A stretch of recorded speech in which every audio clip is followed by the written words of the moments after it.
ای عمر سرخی رنگ لاله ها از خون توست، تیغ شمشیر عدالت تا ابد ممنون توست.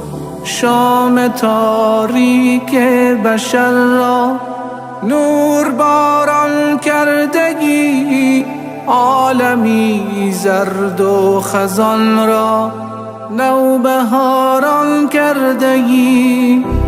ریشه کن شد پایه های مشرکین، از نام تو شد مضاعف قدرت اسلام و دین، از نام تو شد نهال دین احمد، از جهادت بارور عالمی را پر ز عدل و داد کردی.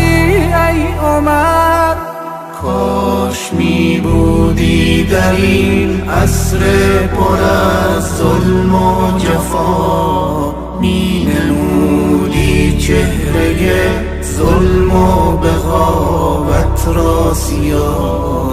کاش می شد بار دیگر مردی از نسل عمر، پیش روی زورگویان باز می شد جلوه‌گر. کاش چون فاروق اعظم از افقهای امید راد مردی داد گستر بار دیگر می رسید.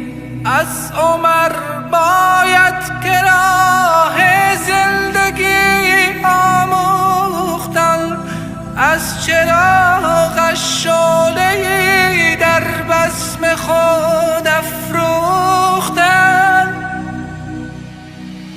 باید از دریای عدلش جرعه‌ای را برگرفت، تیرگی ها را زدود و زندگی از سر گرفت.